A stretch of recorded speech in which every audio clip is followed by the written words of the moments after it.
Ar Borisa un Ināras Tetereva fonda atbalstu. Mēs atrodamies Smiltenē, fonda Saules kalns telpas, un šodien gribam parādīt fondam, kā mēs strādājam, kā partneri ar Zupas virtuve, kopgalds, siltas maltītes atbalst cilvēkiem. Kopumā mūsu sadarbība jau notiek 4 gadus, bet tā kā Zupas virtuve 2 gadus. Mēs piedāvājam cilvēkiem, kuri zaudējuši darbu vai apdzīvojumu platību, siltas pusdienas. Un tā ir tā grupa, kuri dažādu iemeslu dēļ nesaņem atbalstu no pašvaldības.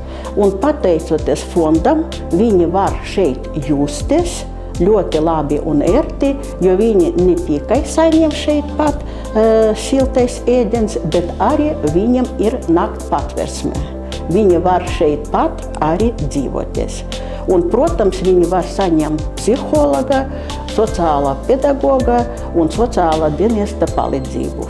Mēs strādājam 5 reizes nedēļā, bet sestdienas un svētdienas visi tie mūsu klienti, viņi atrastos šeit pat, viņi paši gatavo ēdienu sev, jo mums ir vēl tā produkcija, kuru mēs sagādājam pavasaras periodu.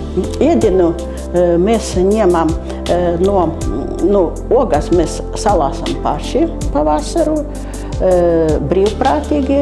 Tad klienti mūsi, viņi labprāt niest, mums ir saldējumās kameras, mēs sasaldam visam gadam. Tad mums arī zemnieki palīdz ar savu produkciju, piemēram, tāds Ivars Adamson un citi vietēji zemnieki, viņi mūs atbalsta un viņi ved mums produkciju. Iedzīvotāji, Smiltenes iedzīvotāji arī ļoti atsaucīgi, un tad, kad ir ļoti laba raža, tad mums netrūkst ni kiršu, ni ogas, ni zemenes, ni kaut kā cita. Ar Borisa un Ināras Tetereva fonda atbalstu.